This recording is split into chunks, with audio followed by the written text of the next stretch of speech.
예, 안녕하세요. 예, 만나서 반갑습니다. 예, 자, 그러면 한번 진도를 한번 나가 볼까요? 113페이지 영가의 천도라고 돼 있죠? 우리가 저번 시간에 영가란 어떤 의미가 있는지에 대해서 계속해서 말씀드렸죠? 그래서 이제 영가의 천도, 어느 학인 스님의 죽음, 구체적인 영가천도 기도법을 이야기하기 전에 한 편의 이야기를 통하여 우리가 꼭 알아두어야 할 영가에 대한 기본 상식 몇 가지를 살펴보고자 한다라고 돼 있죠. 여기 이제 재미난 내용이 나와요. 한번 읽어보고 제가 또 부연 설명을 드릴게요. 수십 년 전 합천 해인사에서 있었던 일이다. 해인사가 참 좋은 절이에요. 해인사 가보셨어요? 예, 해인사가 엄청 좋아요. 해인사가 뭘로 유명하죠? 팔만대장경. 맞아요. 또 뭘로 유명하죠? 팔만대장경밖에 몰라요? 오, 실망이다.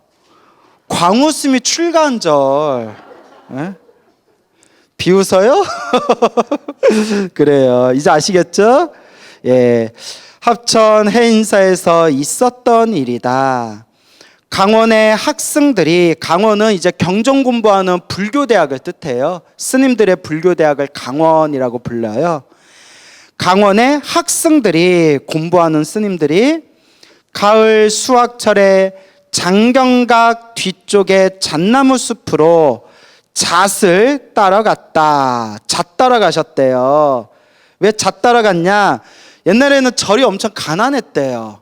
그래가지고 이렇게 잣 같은 거 따가지고 그걸로 사찰 유지하는 데 있어서 그렇게 사용되었다라는 얘기가 있더라고요. 그러니까 지금 우리 스님들은 엄청 편한 거죠. 지금은 스님들이 잣 따도 돼요, 안 돼요? 예, 잣을 안 따도 되는 시기가 왔잖아요. 이제 우리 스님들이 이제 공부에만 집중하면 되는 참 좋은 시절이에요. 그러니까 이럴 때일수록 우리 스님들도 공부를 열심히 해야 되지만 우리 불자님들도 공부 열심히 해야 되겠죠. 예, 여러분 공부 꾸준히 열심히 하고 계세요? 예, 훌륭하다. 뭐 믿을 수는 없지만 예, 어쨌거나 훌륭해요. 그런데 잣나무가 워낙 높아 한 나무에 올라갔다가 다시 내려와서 다른 나무로 올라가려면 힘이 드니까 몸이 재빠른 학인들은 가지를 타고 이 나무에서 저 나무로 그냥 건너뛰는 일이 많았다. 와, 무슨 원숭이야? 나무를 막 건너뛰게. 위험하다, 그죠? 위험하죠. 근데 아니나 다를까? 그날도 그렇게 잣을 따다가 한 학인이 자칫 실수하여 나무 밑으로 떨어지고 말았다. 마침 그 밑에 낙엽이 수북히 쌓여 있어 몸에 상처는 입지 않았지만 완전히 숨이 끊어지고 말았다. 숨 끊어졌대요. 뭐 타다가? 나무 타다가. 어떡해. 그러나 그 학인은 자기가 죽은 것을 알지 못하였다. 숨 끊어졌는데 자기가 죽은 줄 알았다, 몰랐다? 몰랐다니까. 자기가 죽었는데도 죽은 줄 모르고 떠돌아다니는 거예요. 이걸 무슨 귀라고 하죠? 객귀라고 하는 거예요. 객귀. 예, 떠도는 귀신들을. 그 학인은 자기 자신이 숨이 끊어졌는데 죽은 것도 알지 못하고 다만 순간 누가 보고 싶다는 생각이 일어났다? 어머님이 보고 싶다는 생각이 일어났고, 어머니 보고 싶다 생각이 일어나자마자 어디에 들어서고 있었다? 예, 속가집에 들어서고 있었다. 그러니까 영가, 귀신의 상태가 되면 시간과 공간을 초월하는 거예요. 그러니까 우리 이런 거 있잖아요. 스님, 우리 어머님이 전라도에서 돌아가셨는데 제가 서울에서 제를 지내는데 어떻게 서울에 제가 제 지내는 곳까지 찾아오실까요? 라고 물어보는 분이 실제로 있다 없다? 있어요. 그러면 뭐 KTX를 타고 오시려나요? 고속버스를 타고 오시려나요? 그러니까 귀신들은 내가 딱 한 생각 일으키자마자 거기에 딱 가 있다는 거예요. 그래서 어머님이 보고 싶다 생각하는 순간 어디에 들어서고 있었다? 속가의 집에 들어서고 있었다. 그는 배가 많이 고픈 상태에서 죽었기 때문에 집에 들어서자마자 길쌈을 하고 있는 누나의 등을 짚으며 밥을 달라고 하였다. 누나의 등을 딱 짚으며 밥을 달라고 하니까, 그런데 이게 어찌된 일인가? 어머니와 함께 길쌈을 하던 누나가 갑자기 펄펄 뛰며 머리가 아파 죽겠다는 것이었다. 왜? 누구하고 접촉했으니까? 영가하고 접촉하니까 갑자기 머리가 깨지듯이 아픈 거예요. 여러분들도 갑자기 머리가 깨지듯이 아프면 뭐가 들어선 거예요? 영가가. 그건 아니고요. 또 머리 아플 때마다 엄마, 스님 나 귀신 붙었나 봐요. 이러면 또 돼요, 안 돼요? 또 슬슬 골치 아파지는 거예요. 누나가 아프다고 하자 면목이 없어진 그는, 그러니까 그가 누구예요? 그 동생 스님, 숨이 끊어졌는데 끊어진지도 모르는 스님이 한쪽에 우두커니 서 있었는데, 어머니가 보리밥과 풋나물을 된장국에 풀어 바가지에 담아와서는 시퍼런 칼을 들고 이리저리 내두르며 벼락같이 고함을 지르는 것이었다. 내 이놈 누구야? 애기야? 개귀야. 개귀야, 어서 먹고 썩 물러가라. 그는 깜짝 놀라 뛰어나오며 투덜거렸다. 에이, 빌어먹을 집, 내 생전에 다시 찾아오나 봐라. 그래, 나도 참 별일이지. 중이 된 몸으로 집에는 무엇하러 왔나. 더군다나 사람 대접을 이렇게 하는 집에. 가자, 나의 진짜 집 어디로? 해인사로. 야, 그러니까 여러분들도 갑자기 머리가 깨지듯이 아프면 어디에다가? 바가지에다가 무엇을 넣고? 보리밥에 풋나물 넣고 된장국 풀어서 무슨 칼을 들고? 시퍼런 칼을 들고 집에서 휘두르면서 내 이놈 개끼야, 어서 먹고 썩 물러가라, 두통아 사라져라 하면 이제 어떻게 되는 거예요? 집에서 이제 울며불며 병원에 가자느니 아직 늦지 않았다느니 이제 그러겠죠. 근데 실제로 이런 어떤 옛날 민간의 어떤 민속 문화 중에서도 이렇게 좀 영적인 거하고 관계된 그런 문화들이 있는 것 같아요. 그죠? 뭐 제사를 지내거나 굿을 지내면 바가지에다 밥을 담아서 이렇게 대문 밖에다 내려놓죠. 뭐 지나가는 귀신들 먹으라고, 뭐 이런 문화들. 그래요. 참 희한하네요, 이런 걸 보면. 그리고는 어디를 향하여 가고 있었다? 해인사를 향하여 가고 있는데 길 옆 꽃밭에서 청춘 남녀가 화려한 옷을 입고 풍악을 울리며 신나게 놀고 있는 것이었다. 노세, 어떻게 노세? 젊어서 노세. 그러니까 이 스님 영가가 잠시 넋을 잃고 바라보고 있으니까 한 젊은 여자가 다가와서 옷자락을 잡아당기며 유혹했대요. 신님, 신님, 누구랑 함께 놀다 가세요? 우리랑 함께 놀다 가세요. 우리랑 함께 놀아요, 스님. 이때 놀면 돼요, 안 돼요? 안 돼요. 놀면 안 돼요. 이거 잘 기억해 놓으세요. 중이 어찌 이런 곳에서 놀 수 있겠소. 야, 그러니까 뭐라고 화를 내요? 예이 그놈의 중, 간이 적어서 평생 중질밖에 못 해먹겠다. 야, 말 참 더럽게 하네. 말을 참 더럽게 해요. 그래요. 그래서 여기에 유혹에 넘어갔어요? 안 넘어갔어요? 넘어가질 않았어요. 넘어가면 큰일 나는 거였어요. 사양을 하고 돌아서는 그를 보고 여인은 욕을 퍼부었다. 욕을 하든 말든 다시 해인사로 돌아오는데 이번에는 예쁘장하게 생긴 여인이 길가에 서 있다가 붙잡고 매달리는 것이었다. 예쁘장하게 생긴 여인이 길가에서 막 붙잡고 매달렸대요. 야, 여러분들 같으면 잘생긴 남자가 길가에서 서서 붙잡고 매달리면 여러분들 넘어가요, 안 넘어가요? 안 넘어가요? 에이, 안 넘어가요? 말해놓고 왜 웃어요? 사람 마음은 몰라요. 뭐 이런 거예요. 예. 자, 근데 여스님은 뿌리쳤어요, 못 뿌리쳤어요? 예.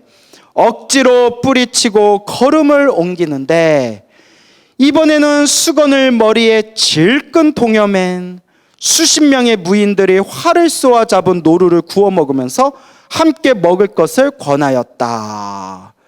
야, 지금 몇 사람들을 만난 거예요? 세 팀을 만났죠. 풍악을 울리면서 젊은 여자가 놀다 가세요, 우리랑 놀다 가세요 했고, 그렇죠.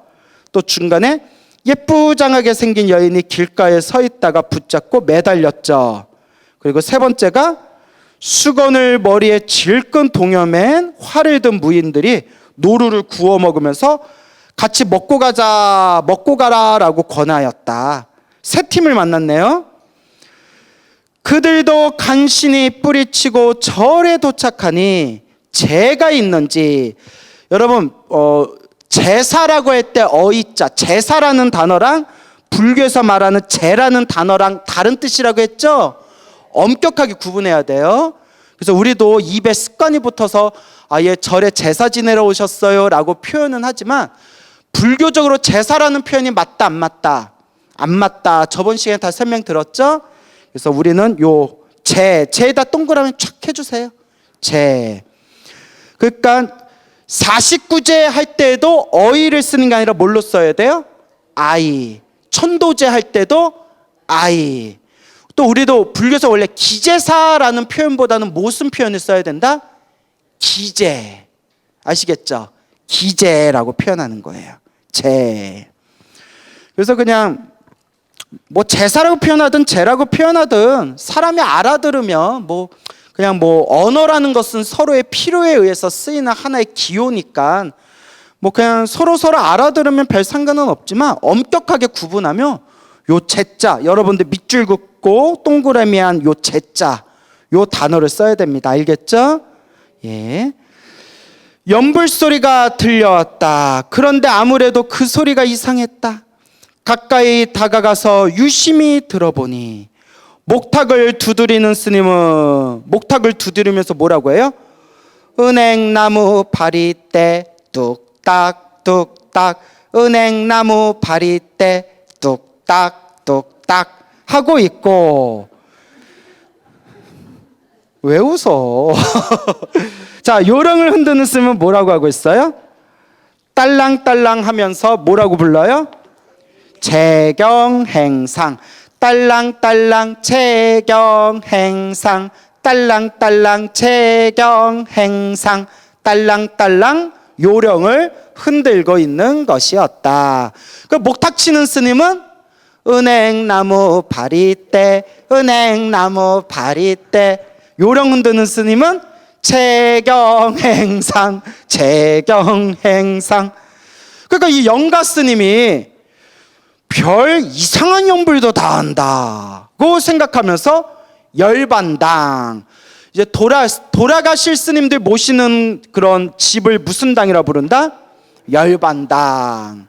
그래서 열반당에서 이제 간병실, 아프신 분이 누워있는 간병실로 가보니까 자기와 꼭 닮은 사람이 누워있는 것이었다. 그때까지도 자기가 죽은 줄 모르고 있었던 거예요.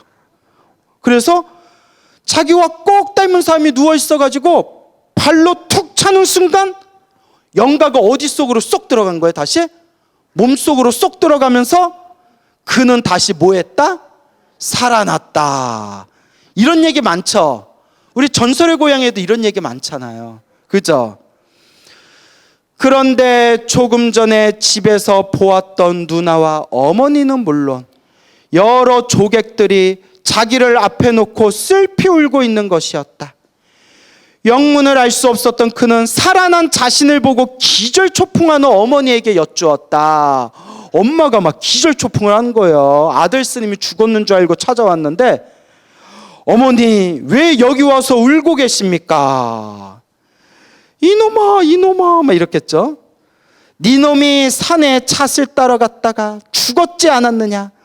그래서 지금 초상치를 준비를 하고 있었다. 참 별일이 다 있죠. 세상이 친정 일장 충몽이었다. 그는 다시 어머니에게 물었다. 어제 집에서 누나가 아픈 일이 있었습니까? 그럼 멀쩡하던 애가 갑자기 죽는다고 하여 밥을 바가지에 풀어서 버렸더니 다시 살아나더구나. 그는 다시 자신을 위해 연부를 해주던 도반스님에게 물었다. 아까 내가 들으니 너는 목탁 치던 스님은 뭐라고 불렀어요? 은행나무 바리떼, 은행나무 바리떼만 찾고 너는 요령 흔들던 스님은 뭐라고 불렀어요? 재경행상, 재경행상만 찾던데 도대체 그것이 무슨 소리냐? 재경행상이라는 게 책 이름이에요. 알겠죠? 그러니까 도반들이 하는 얘기가 나는 전부터 은행나무로 만든 너의 바리떼를 매우 갖고 싶었다. 너의 유품 중에서 그것만은 꼭 가지고 싶다는 생각이 얼찌나 강하게 나던지 이거예요. 요 재만 끝나면 바로 저 은행나무 바리떼는 누가 가져가야지? 내가 챙겨가야지. 마음속에 저 은행나무 바리떼 내가 챙겨가야지 하니까 너를 위해 연부를 하면서도 마음속에 무슨 생각이 자꾸 났다? 은행나무 바리떼에 대한 생각을 떨쳐버릴 수가 없었어. 정말 미안하구나. 무서운 말이에요. 죄를 지낼 때 소리가 중요하다는 게 아니에요. 뭐가 중요하다는 거예요? 마음이 중요하다는 거예요. 입으로는 죄를 지내면서 연부를 하고 있었을 거 아니에요. 그렇죠? 근데 마음으로는 무슨 생각을 하고 있었어요? 은행나무 바리떼. 그 영가는 무슨 소리만 들려요? 은행나무 바리떼.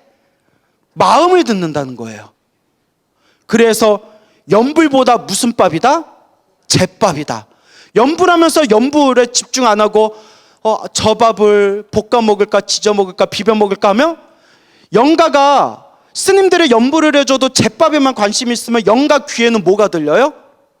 볶음밥, 비빔밥, 쌀밥, 보리밥 이렇게 들리는 거예요. 무섭지 않아요? 무섭죠. 그러니까 여러분 명심하세요. 따라해 보세요. 염불. 생각할 염이에요. 염불할 때 염자가 생각할 염이에요. 그래서 제가 늘 얘기하잖아요. 스님, 기도할 때 소리를 내고 하는 게 좋아요? 안 내고 하는 게 좋아요? 제가 이미 답을 여러 번 말씀드렸죠? 귀가 아프도록 말씀드렸죠? 소리를 내든 소리를 내지 않든 뭐가 중요하다? 마음을 집중하는 게 중요하다. 기억나요? 안 나요? 나요. 근데 역시 대답은 없어요. 예? 다 나시죠? 예, 마음을 집중한다. 그러니까 옆에 요령 흔들면서 재경행상 재경행상 했던 스님도 나도 역시 그랬다네. 네가 평소에 애지중지하던 재경행상이라는 책이 하도 탐이 나가지고 그러니까 입으로는 나무 아미타불 하고 연불하면서 속으로는 뭐라고 생각한 거예요? 재경행상 저 책은 내가 챙겨야지. 재경행상 저 책은 내가 챙겨가야지 하니까 영가 귀에는 뭐라고 들린 거예요? 재경행상 재경행상. 마음이 중요합니다. 여러분들이 만약에 확률적으로 따질 때 여러분 제가 먼저 가겠어요? 여러분이 먼저 가겠어요? 아무래도 여러분들이 먼저 가겠죠? 확률상 따질 때. 스님 저 가면 잊지 마시고 꼭 제 장례식장에 와서 연불이라도 한번 해주세요 했는데 제가 이제 갔어요. 갔는데 아이고 우리 보살님 살아생전에 저한테 법문도 듣고 강의도 많이 들으시고 제가 연불 공덕 올릴 테니 좋은 데 가십시오 하고 제가 목탁을 치면서 나무 아미타불 나무 아미타불 하고 있는데 아이고 이걸 어떡해. 내가 밥을 안 먹고 왔어. 그러니까 배가 어때요? 배가 고파. 근데 옆에서 이제 장례식장에서 이제 구수한 이제 찌개 냄새가 나요. 요새 뭐 육개장도 나오고 어떤 데는 된장찌개도 나오더라고요. 그러면 이제 제가 나무 아미타불 입으로 외치면서 너무 배가 고프니까 된장찌개 육개장 된장찌개 육개장 속으로 이렇게 생각하면 영가귀로는 뭘로 들려요? 된장찌개 육개장, 된장찌개 육개장. 제가 어렸을 때 요 법문을 보고 마음에 느낀 바가 있어서 영가들 앞에서 연불할 때만큼은 정말 집중해서 연불하려고 해요. 네? 그때 영가들 앞에서 집중할 때만큼은 나무 아미타불, 나무 아미타불, 육개장 아니야, 나무 아미타불, 된장찌개 아니야. 예, 무슨 말인지 알죠? 예, 마음이 중요해요. 마음이. 예, 참. 죽었다가 살아난 하기는 그 말을 듣고 문득 깨닫는 바가 있어 무인들이 노루고기를 먹던 장소를 가보았다. 그런데 사람들의 자취는 없고 무엇만 하나 있었다? 큰 벌집만 하나 있었다. 노루고기 먹고 가라고 막 사람들이 붙잡았잖아요.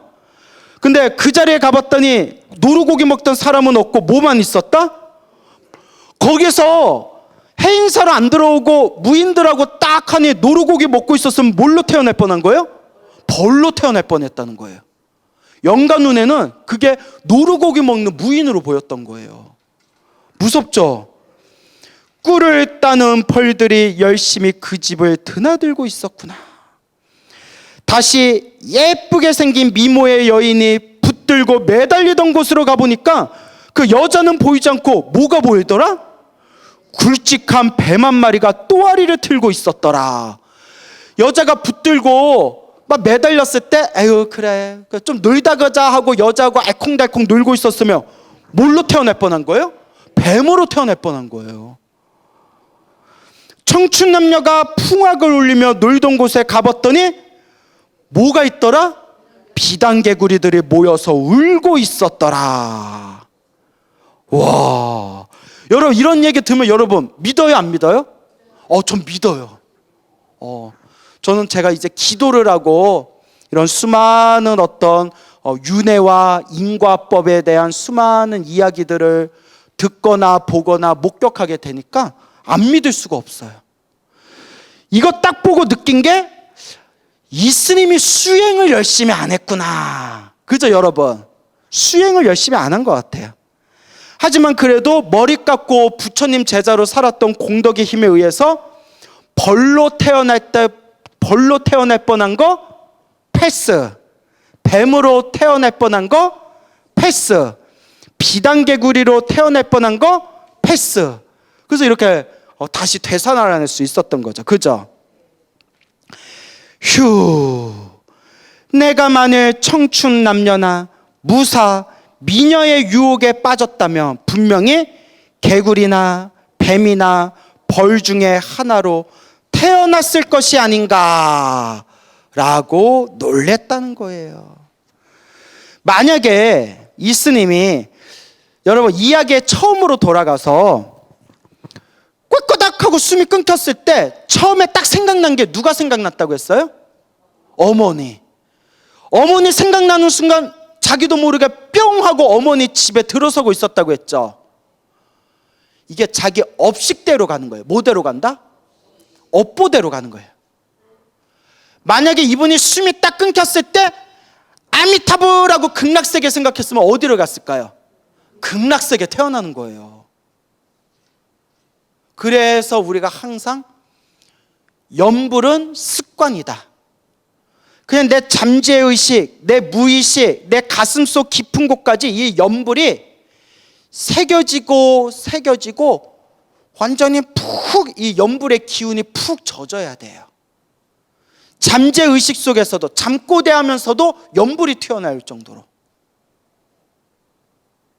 여러분들 지금 내가 이만큼 기도했으니까 그래도 공덕은 있겠지라고 생각하시죠?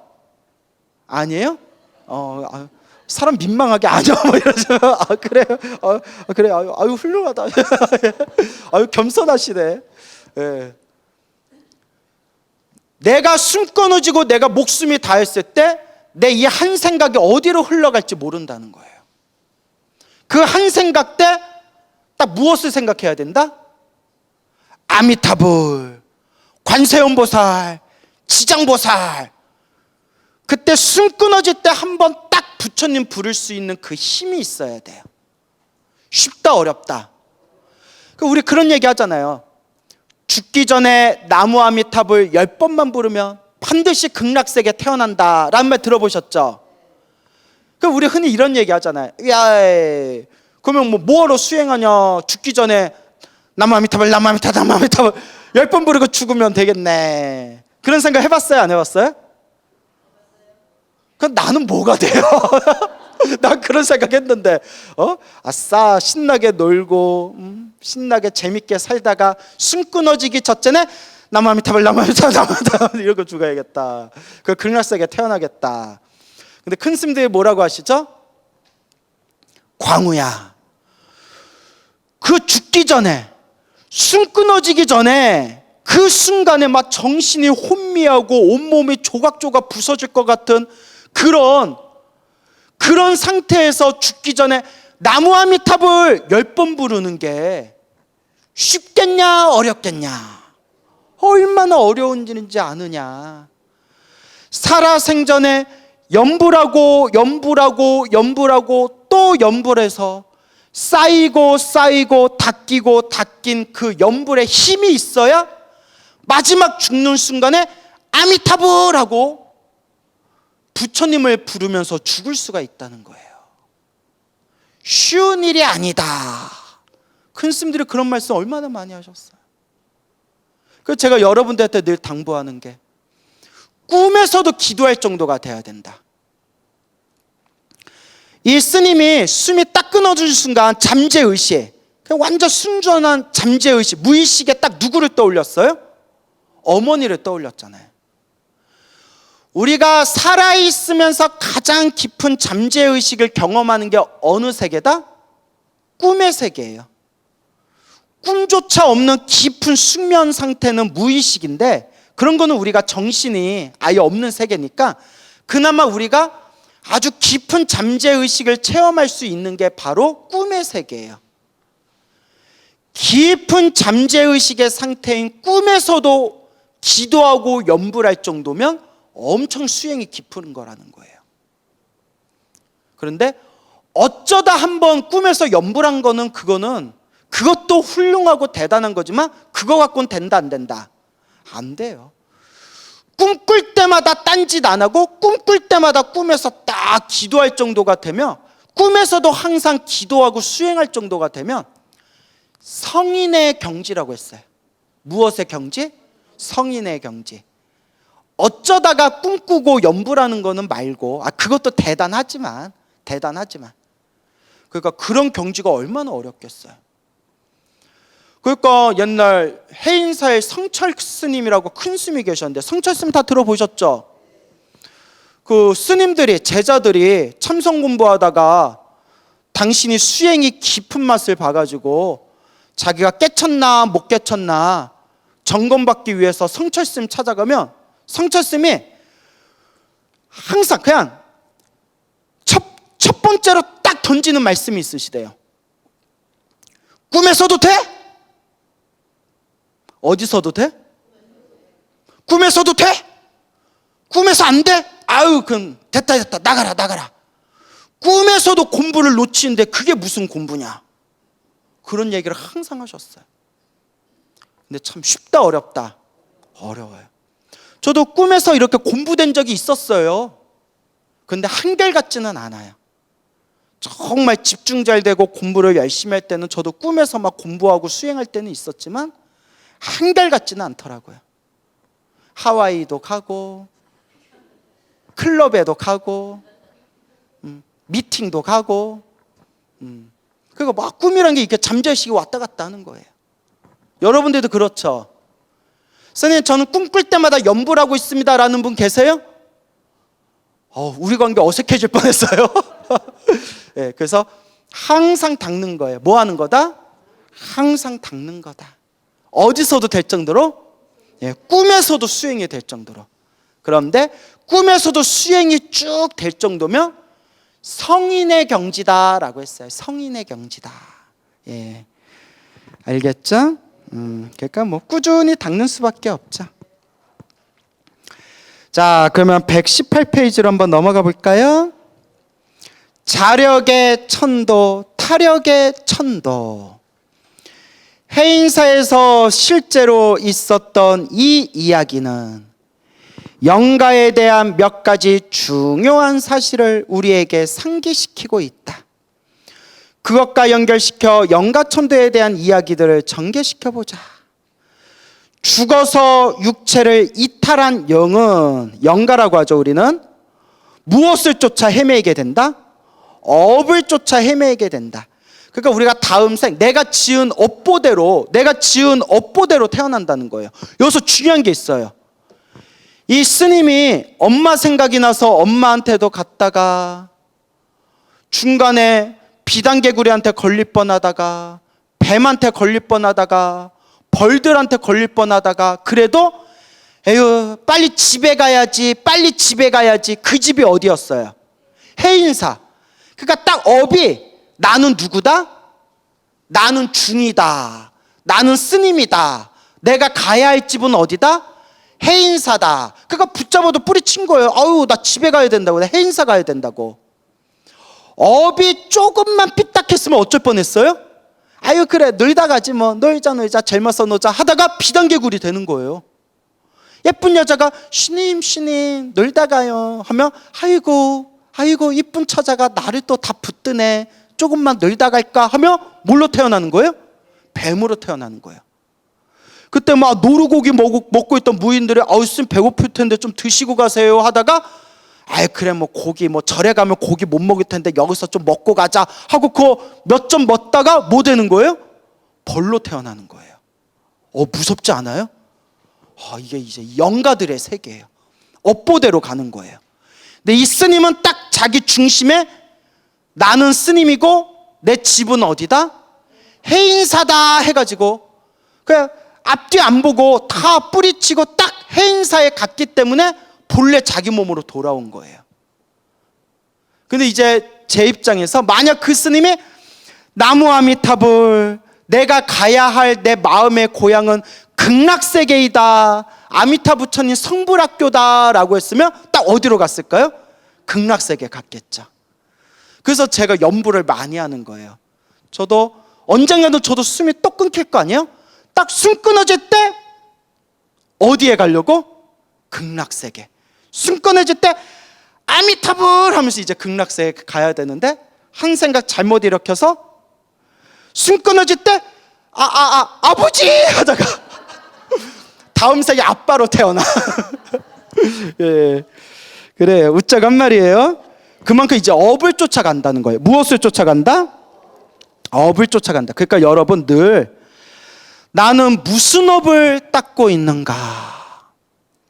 선업을 많이 닦으면서 선업을 많이 닦으면서 나는 다음 생에 부자로 태어나겠다 하면 부유한 집에 태어날 것이고 나는 다음 생에 예쁘고 잘생긴 모습으로 태어나겠다 하면 선업을 지은 공덕의 힘으로 다음 생에 또 이제 아주 예쁘고 잘생긴 사람으로 뭐 연예인으로 또 이제 태어나게 될 거고 나는 다음 생에 부귀영화를 누리고 벼슬을 하고 싶다 하면 다음 생 이제 그쪽으로 나아가게 될 거고 근데 이것도 복이 있어야 돼요. 근데 악업을 많이 지은 사람이 온갖 악업을 지은 사람이 나는 다음 생에 나는 좋은 집안 태어날 거다라고 생각해도 좋은 집안 태어나겠어요? 못 태어나겠어요? 못 태어나는 거예요. 악업, 내가 지은 업보대로 엄한 데 떨어지는 거예요. 흉악한 짓을 저질렀으면 지옥에 떨어질 거고 내 욕심만을 추구하면서 살았으면 악귀, 배고픈 귀신, 악귀로 태어날 거고 어리석은 삶을 살았으면 무엇으로 태어나요? 축생으로 태어나는 거예요.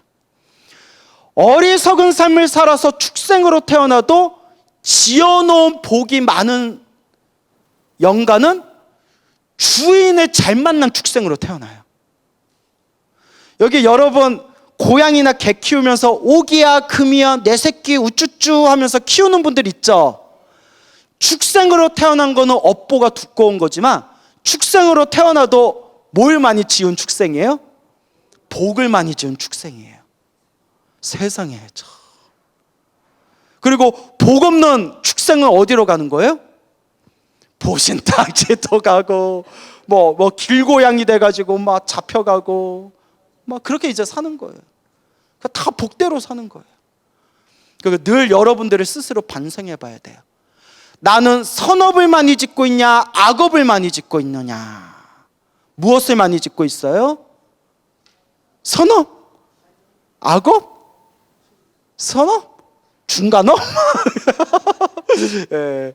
그래서 선업 중에 최고의 선업은 첫 번째는 연불공덕이라고 했어요. 무슨 공덕? 연불공덕. 그러니까 노는 입에 항상 연불하고 연불하면서 복과 선업과 공덕을 닦으시기 바랍니다. 알겠죠? 그래서 우리가 복을 많이 지어야 돼요. 죽어서 육체를 이탈한 영은 업을 쫓아 헤매이게 되고 자기의 업과 인연이 있는 곳에 이르며 걷잡을 수 없는 유혹에 빠지게 된다. 비단 개구리가 화려한 옷을 입고 풍악을 울리며 놀고 있는 것은 청춘 남녀로 보인 것이다. 그죠?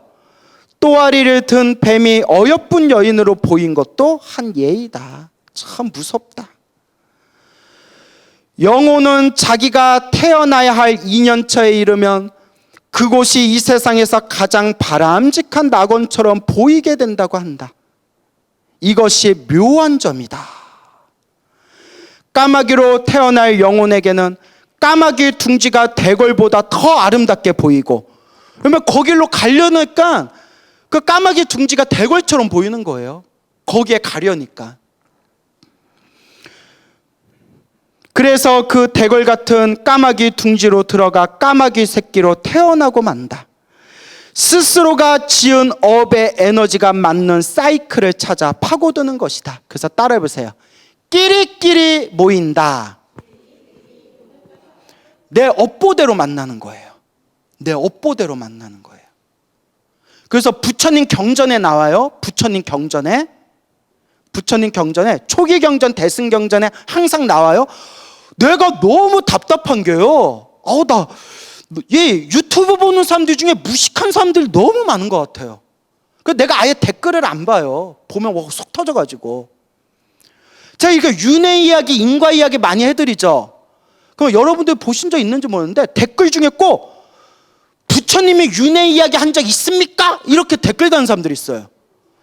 미치고 팔짝 뛰겠어요. 아니 팔만대장경의 초기 경전에서 대승전 경전까지 윤회 이야기가 항상 나오는데 부처님이 언제 윤회 이야기를 했습니까? 이러면 도대체 어떻게 얘기를 해야 돼요? 공부 안 한다는 얘기예요. 그러니까 어디서 이상한 얘기 주워 듣고 자기가 자기 눈으로 부처님 경전 공부 안 하고 그냥 막 이렇게 그냥 던지는 거예요. 이걸 나랑 친한 자연 스님께서, 친한 선배 자연 스님 다 아시죠? 자연 스님 이걸 전문 용어로 뭐라고 하는지 아세요? 쌉소리 한다라고 해요. 예? 나도 물들었어. 나 어떡해? 나도 물들었어. 쌉소리 하고 있다. 이렇게 얘기하시더라고요. 자연 스님이. 예. 웃자고 한 얘기예요.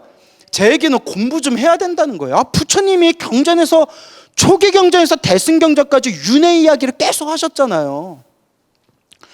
윤회 이야기가 아함경에도 나오고, 금강경에도 윤회가 나오고, 법화경에도 나오고, 지장경에도 나오고, 모든 경에 윤회 이야기가 나오잖아요. 근데 절에 다니는 사람들 중에서도 윤회를 잘 못 믿겠다라는 사람들이 있어요. 근데 불교가 참 훌륭한 게, 불교는 강요하지를 않아요. 뭐 하지 않는다? 강요하지를 않아요. 다만 부처님 경전에 이런 말씀이 나와요. 윤회를 믿지 않는 사람들은 단멸견에 빠졌다. 단멸견. 모든 것은 끊겼다라는 단멸견. 이걸 사견이라고 해요. 삿땡견에. 삿땡견에 빠진 사람은 다음 생에 악도에 떨어진다라는 내용이 경전에 나와요. 무슨 말인지 알겠죠? 그러니까 여러분, 나 잘났다라는 내 머리를 믿지 마시고 나 잘났다라는 생각도 다 내려놓고 오직 누구의 말씀을 의지해라? 부처님의 말씀, 경전에 의지하시기 바랍니다. 알겠죠?